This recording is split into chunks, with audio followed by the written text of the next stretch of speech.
¿Quién nos iba a decir el 24 de febrero de 2022, cuando se nos anunciaba una guerra rápida en la que el ejército más mecanizado del mundo llegaría en unos días a la frontera polaca, que un arma tan humilde, simple y barata como las minas terrestres tendrían un impacto tan grande en el campo de batalla?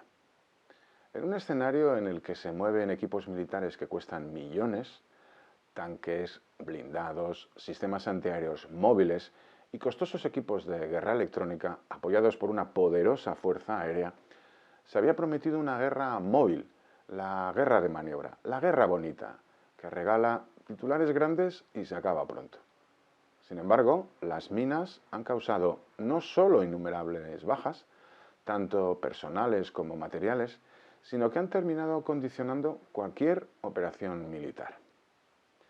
Mientras la atención se dirige a las últimas novedades que se suceden en el campo de batalla, los drones, sistemas de sensorización, inteligencia artificial, o se crea una atención desmedida con armas que generan, sobre todo, repercusión mediática, misiles hipersónicos, submarinos invisibles, tanques tan revolucionarios que solo existen en los desfiles de la Plaza Roja, o armas cuya mención busca remover los miedos más profundos, las nuquesitas tácticas, las minas que cuestan menos de $50 han puesto en jaque no solo las expectativas militares rusas, sino incluso la doctrina OTAN. Así que hoy vamos a conocer algunos de los tipos de minas más usados en Ucrania y sobre todo cómo se están usando, hasta convertirse en una verdadera pesadilla para los combatientes y para los planificadores.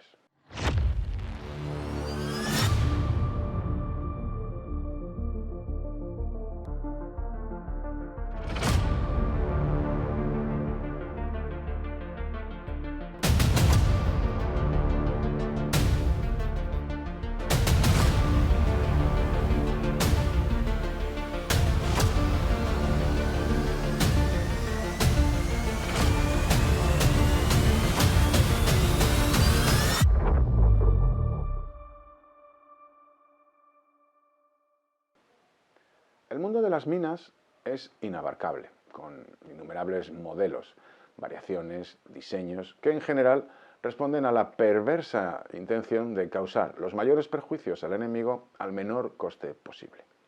Intentar ser exhaustivo en esta materia es un esfuerzo inútil, pero creo que un buen punto de partida es diferenciar entre minas antipersonal, cuyo objeto son las personas que se desplazan a pie, de las minas antitanque, cuyo objetivo son los vehículos.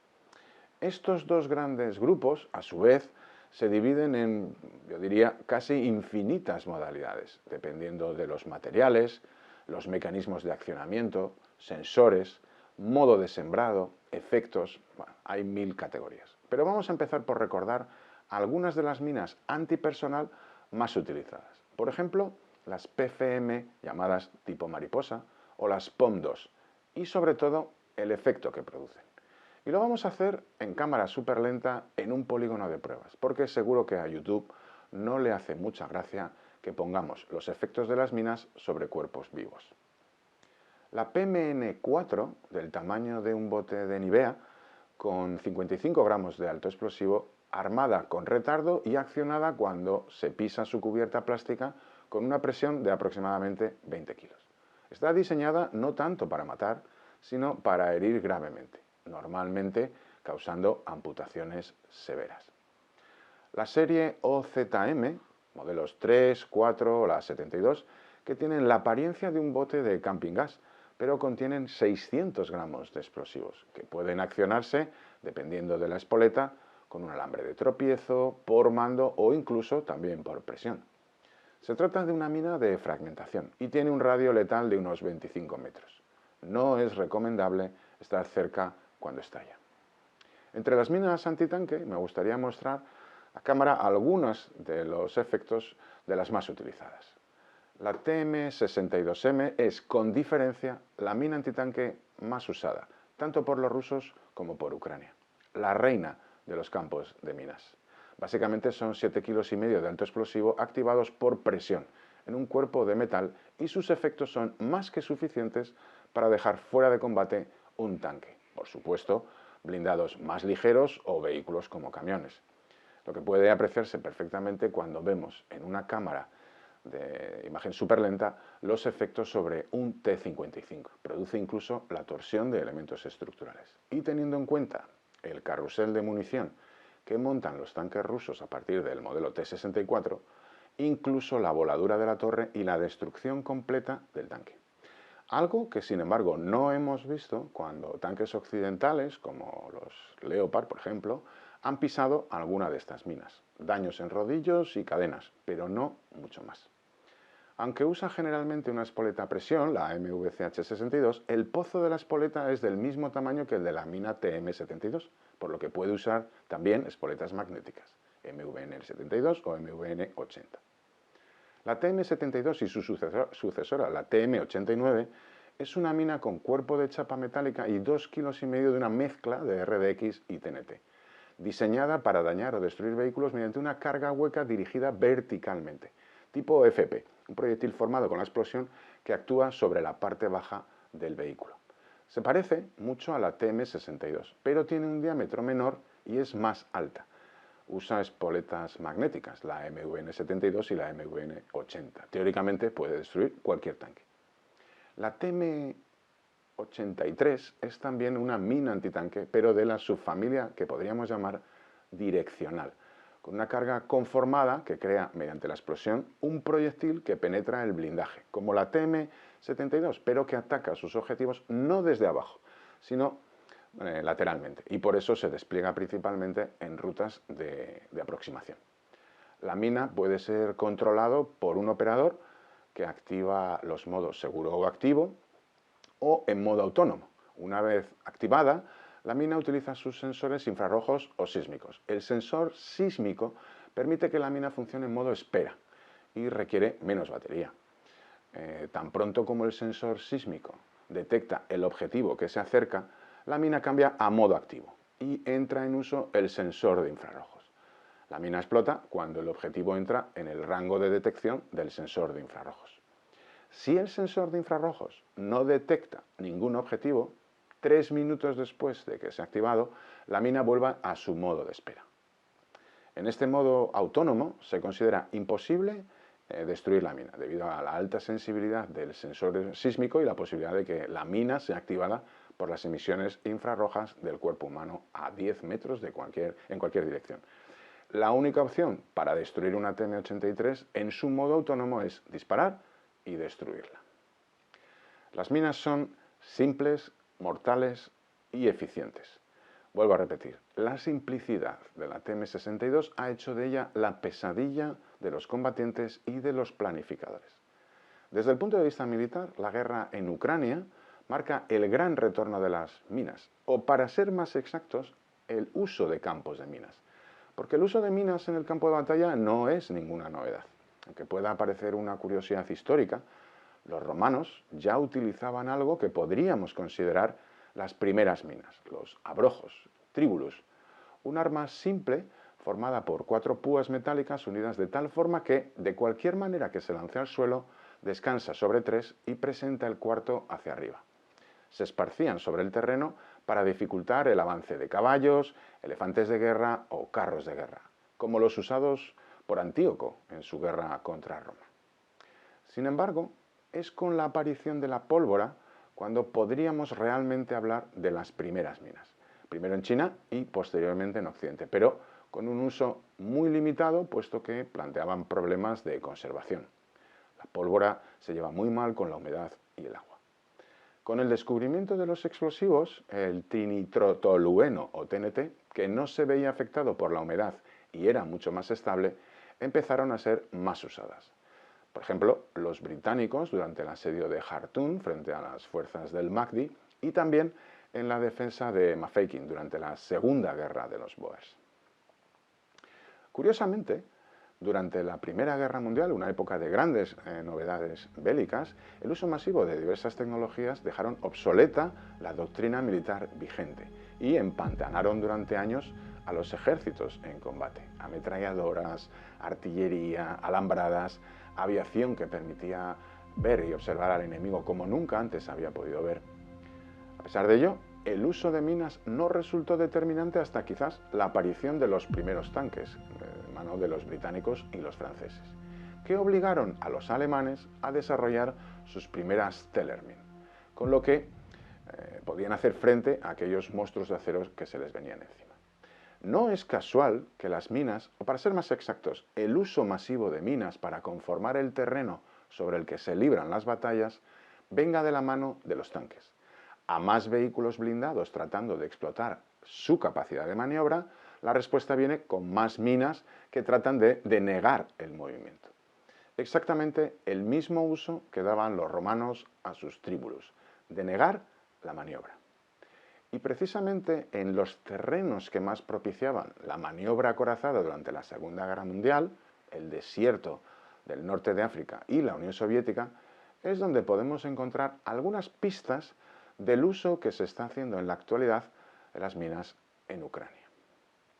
Tanto los aliados como las fuerzas del eje sembraron gigantescos campos de minas en las zonas áridas y desérticas de Libia y Egipto entre 1941 y 1943, como única respuesta para privar al enemigo del infinito espacio de maniobra que proporcionaba un territorio tan inmensamente vacío y desprovisto de ciudades que pudieran servir como anclajes defensivos.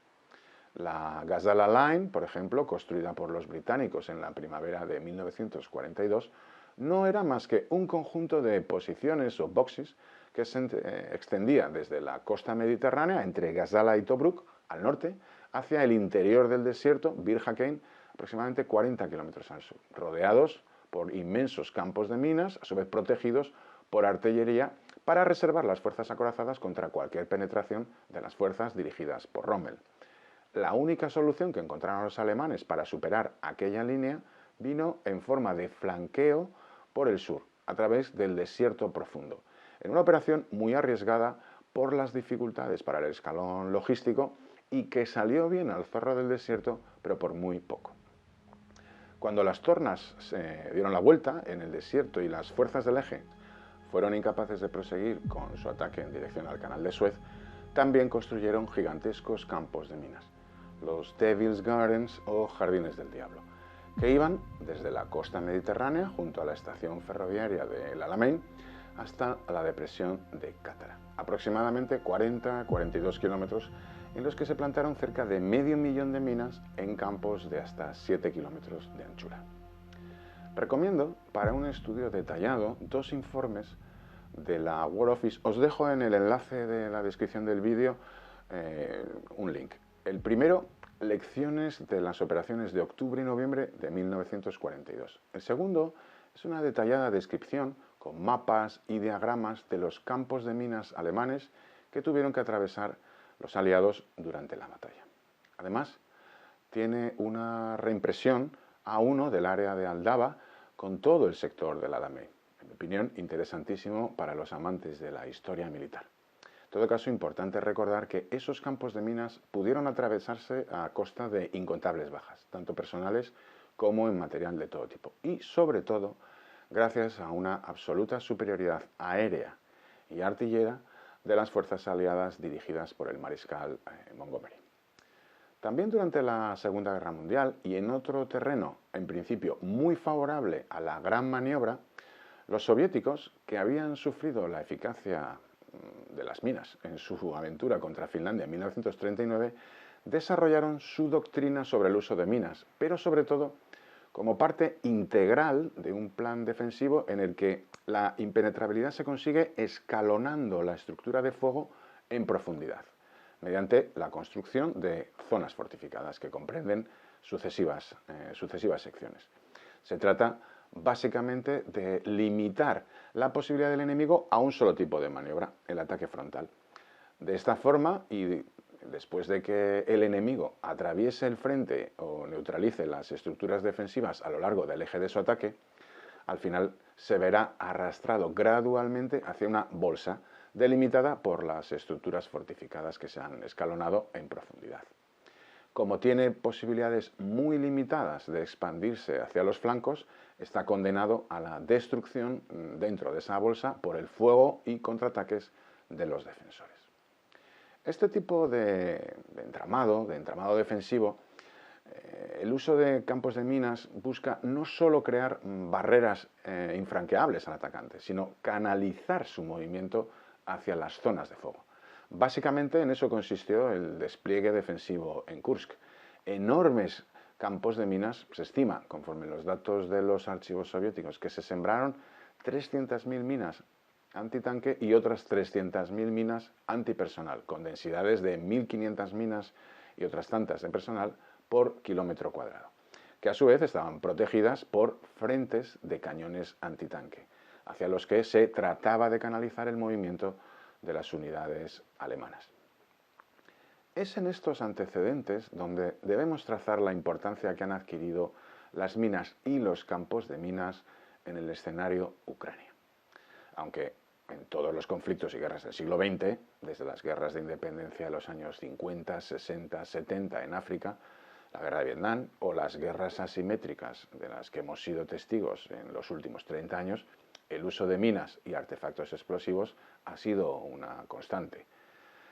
Basta, si lo cito como ejemplo, con recordar que los actuales vehículos resistentes a minas, los MRAPs, tienen su origen en desarrollo de vehículos como Jeeps, Land Rovers o camiones, especialmente evolucionados gracias a un chasis blindado en forma de V, para resistir y proteger a su tripulación de las minas y artefactos explosivos con los que grupos guerrilleros trataban de impedir el uso de las escasas vías de comunicación al ejército de Rodesia.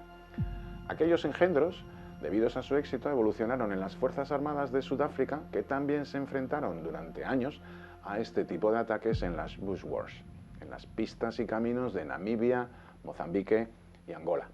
Primero en la serie Buffel, luego los Caspirs o los Mamba. Exactamente el mismo tipo de ambiente que luego experimentaron las tropas aliadas en Afganistán o Irak. Emboscadas con minas y artefactos explosivos improvisados llevados a cabo por un enemigo que, conocedor de su incapacidad para sostener el combate ante un contrincante muy superior en potencia de fuego y capacidad de reacción, decide entregarse a una estrategia dirigida a restringir el movimiento en las escasas y duras vías terrestres, aislando poblaciones, causar bajas a los aliados y dificultar la logística requerida por los grandes ejércitos modernos. Sin embargo, el uso de los campos de minas de decenas de kilómetros de anchura y entre 5 y 12 kilómetros de profundidad, como los que se han desplegado en Ucrania, no responde a la estrategia que hemos visto en las guerras asimétricas, sino forman parte de un plan defensivo en profundidad en el que se escalonan zonas fortificadas y campos de minas como parte de un sistema de fuego integrado. La proliferación de drones y vehículos aéreos no tripulados y su capacidad de ver y localizar cualquier movimiento a gran escala por parte del enemigo, la sensorización del campo de batalla de la que hablan los expertos, añade dificultades prácticamente insuperables a cualquier maniobra de ataque a gran escala, al eliminar el factor sorpresa y permitir al defensor prepararse con anticipación y someter al fuego cualquier intento de superar las líneas de defensa. Como explicó Zaluzny en un documento tan honesto como ilustrativo, el hecho es que nosotros vemos todo lo que hace el enemigo y ellos ven todo lo que nosotros hacemos. Para romper este punto muerto necesitamos algo nuevo. La medida de utilidad de una línea defensiva moderna no es su capacidad para detener el ataque enemigo en los elementos más avanzados. Por el contrario, la defensa contra un ataque importante de armas combinadas presupone que las penetraciones serán desgastadas en profundidad por el propio sistema de fuego que constituye la zona fortificada.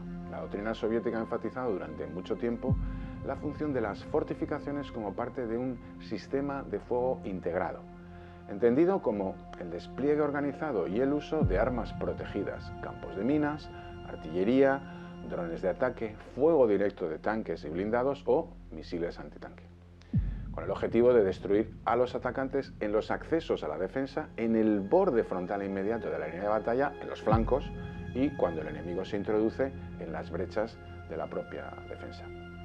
Estas ideas no son exclusivas del pensamiento militar ruso. Por supuesto, los ucranianos las conocen y las llevan aplicando desde 2014.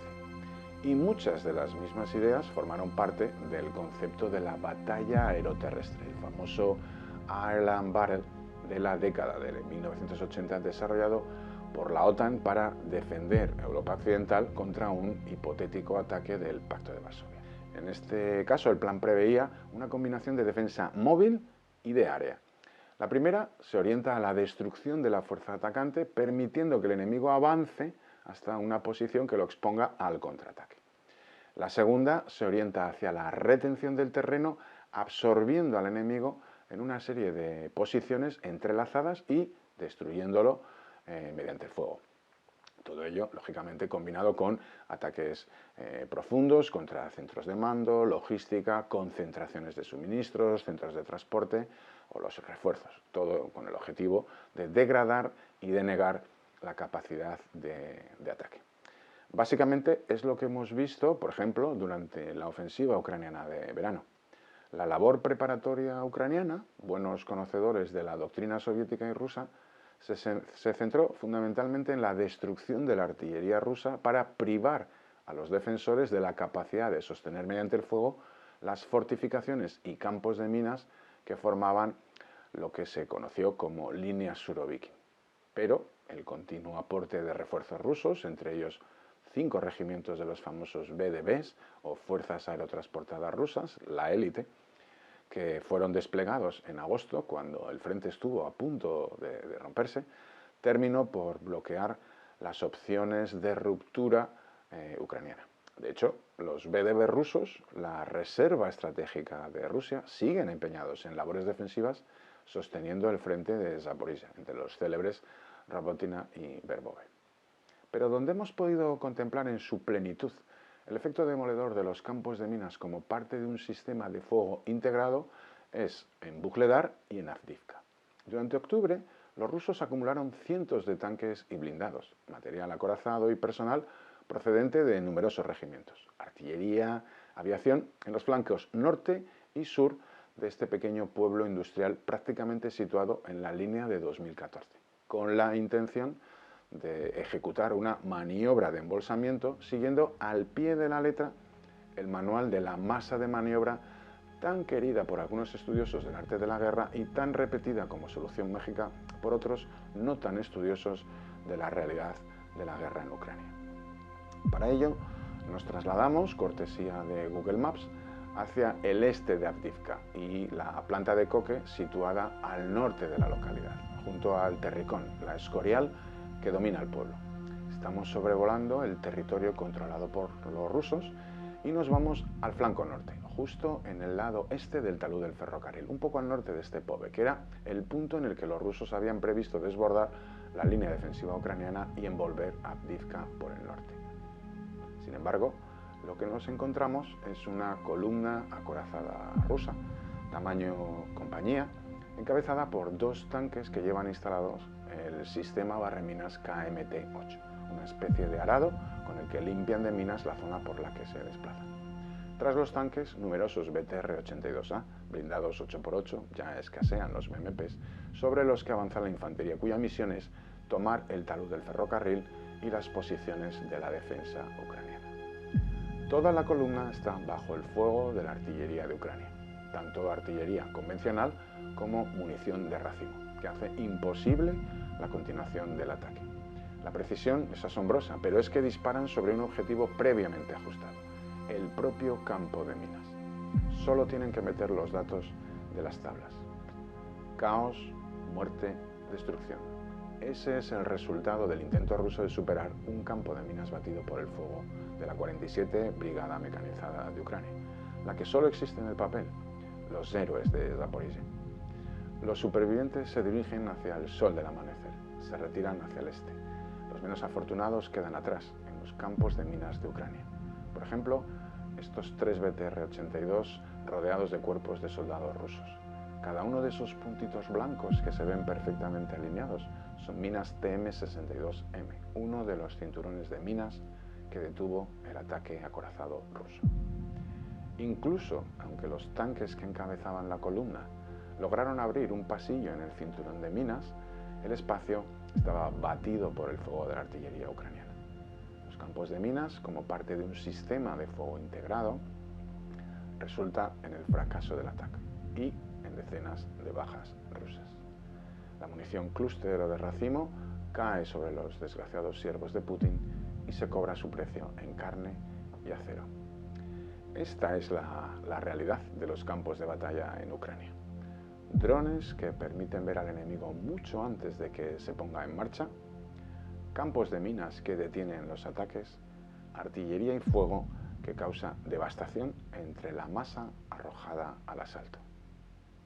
Espero que estas reflexiones puedan ser útiles para entender lo que está ocurriendo en Ucrania, para entender sin prejuicios la realidad de la guerra. Porque es bueno, para no caer en la propaganda o en excusas más o menos complacientes, ajustarse a la realidad. Porque solo de la realidad, a veces cruda, en general incómoda, vendrán las soluciones, vendrá la victoria y el fin de la guerra y de la ocupación. Os agradezco la atención y nos vemos en el próximo episodio de The Outpost.